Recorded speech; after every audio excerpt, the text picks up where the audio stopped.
हरे कृष्णा, राधे राधे। आप सबका वेलकम है वृंदावन सखी में।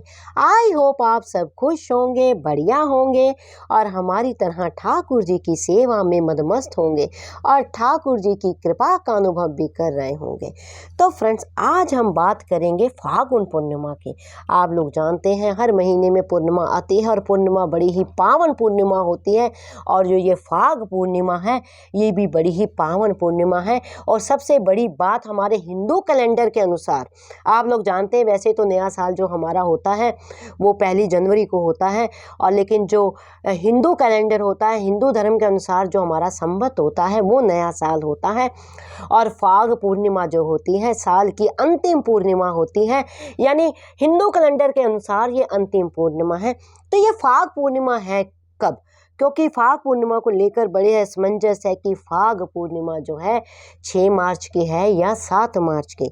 तो आज हम इसी विषय में बात करेंगे। तो देखिए, फाग पूर्णिमा जो है, जिस प्रकार शरद पूर्णिमा होती है या जितनी अन्य पूर्णिमा होती है उसमें पूजा पाठ, दान इत्यादि का बड़ा ही महत्व होता है, इसी तरह जो ये फाग पूर्णिमा है, ये जो फाग पूर्णिमा भगवान नारायण को समर्पित है, हमारे लक्ष्मी नारायण को समर्पित है। इसमें भगवान विष्णु के साथ साथ माँ लक्ष्मी की भी पूजा होती है, साथ में ही चंद्रमा की पूजा भी होती है। आप लोग जानते हैं पूर्णिमा के दिन जो चंद्रमा होते हैं वो पूर्ण कलाओं में होते हैं और वो पूर्णता उनका रूप देखने योग्य होता है, चारों तरफ चांदनी बिखेरे हुए होते हैं।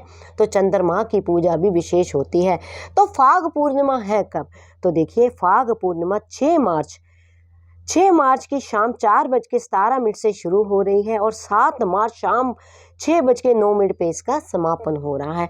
तो उदया तिथि के अनुसार 7 मार्च को जो है फाग पूर्णिमा मनाई जाएगी और इसी दिन जो होलिका दहन भी किया जाता है और अगले दिन खेली जाती है होली। जो होली, वो होली जो हमारे ठाकुर जी को अतितः प्रिय है, तो इस तरह से मनाई जाती है और साल की आखिरी पूर्णिमा होती है।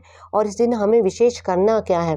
तो देखिए, सुबह सुबह आपने उठना है, उठ के आपने स्नान करना है, स्नान करके आपने साफ सुथरे वस्त्र पहनने हैं और ठाकुर जी को भी स्नान कराना है। ठाकुर जी को भी आपने साफ सुथरे बढ़िया वस्त्र पहनाने हैं।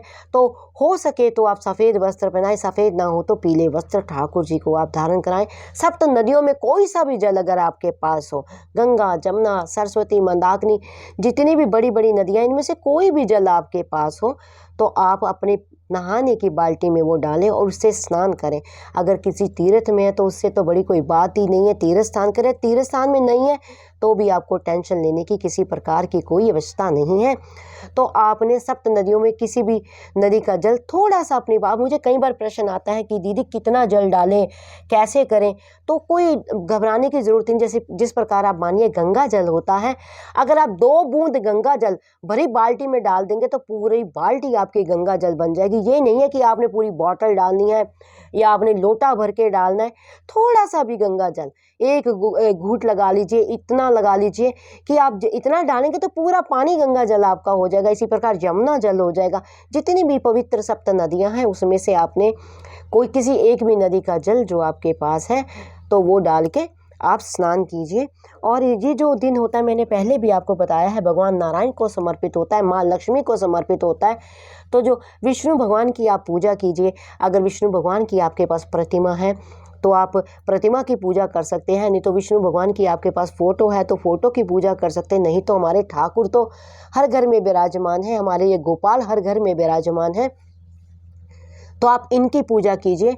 नारायण भगवान है, ये शालिग्राम जी हैं, तो उनकी पूजा कीजिए। और भगवान को आप पीले रंग के फूल और अबीर और गुलाल ये अवश्य चढ़ाएं, क्योंकि फागुन मास में जो भी पूजा होती है वो बिना अबीर और गुलाल के नहीं होती है। तो फागुन मास में ये आपने जो पूजा करनी है अबीर और गुलाल से, पुष्प पे अबीर गुलाल लगा के ठाकुर जी को आप समर्पित कीजिए। और माँ लक्ष्मी को आप सिंदूर अवश्य चढ़ाएं। आज के दिन जो माता लक्ष्मी को सिंदूर जरूर चढ़ाया जाता है। और भोग में क्या बनाना है आपने? भोग में आपने बनानी है खीर और रात्रि को चंद्रमा को अर्घ दिया जाता है। तो ये तो हर पूर्णिमा पे होता है। तो भोग में आपने खीर अवश्य बनानी है, क्योंकि जो चंद्रमा होता है तो चंद्रमा के लिए जो विशेष भोग लगता है वो चंद्रमा की ही चीज़ें हैं दूध और चावल। दूध चावल का भोग अवश्य लगाना चाहिए। तो इन दिनों में आप जो पूर्णिमा का दिन होता है इसमें आप दान भी कर सकते हैं। तो दान करना भी महादान कहा जाता है। पूर्णिमा का दिन किया गया दान भी बहुत फलदायी होता है। इस दिन आप किस चीज़ों का दान कर सकते हैं? आप दूध का दान कर सकते हैं, आप चावल का दान कर सकते हैं, जिस प्रकार मैंने आपको बताया आप खीर का दान कर सकते हैं, आप सफ़ेद कपड़ों का दान कर सकते हैं, आप सोना चांदी इन चीज़ों का दान कर सकते हैं यथाशक्ति। ये ज़बरदस्ती नहीं है कि आपने यही दान करना है। यथाशक्ति जितना आपका सामर्थ्य हो उतना आप दान कीजिए, क्योंकि जो दान होता है, देखिए दान देने से व्यक्ति घटता नहीं है, बढ़ता ही है। लेकिन फिर भी अपनी शक्ति के अनुसार, क्योंकि ये मन से किया गया दान लगता है, लेकिन आप सोचें कि हाँ मुझे इतना करना ही है और किसी टाइम आपका सामर्थ्य ना हो और मजबूरी में आप कहीं से कर करा के दान कर रहे हैं, उसका कोई लाभ नहीं होता। दान करना होता है यथाशक्ति, यानी अपने सामर्थ्य से, अपने भाव से और प्रेम से, किसी मजबूरी और किसी कारण से दान ना कीजिए। तो इस प्रकार आप दान करें। और जो ये फाग पूर्णिमा है इसको आप धूमधाम से मनाइए। बड़ा ही पावन दिन होता है फाग पूर्णिमा। और आज के दिन ही यानी 7 मार्च के दिन होलिका दहन भी होगा, फाग पूर्णिमा के दिन ही होता है। और फाग पूर्णिमा के बाद ही जो कुछ दिन बाद ही जो हमारा हिंदू कैलेंडर है, यानी जो हमारा संवत होता है, वो स्टार्ट होता है। तो इस प्रकार फाग पूर्णिमा आपने मनानी है। तो आई होप आपको पता लग गया होगा कि फाग पूर्णिमा कब है और फाग पूर्णिमा पे हमें किस प्रकार जो है ठाकुर जी की सेवा करनी है, क्या भोग लगाना है और किस प्रकार फाग पूर्णिमा हमें मनानी है। फिर भी अगर आपके मन में किसी प्रकार का कोई भी प्रश्न हो, क्वेश्चन हो, कोई भी क्वेरी हो, तो मुझे आप कमेंट बॉक्स पे लिखिए। मैं प्रयास करती हूँ आपके प्रश्नों का उत्तर देने का।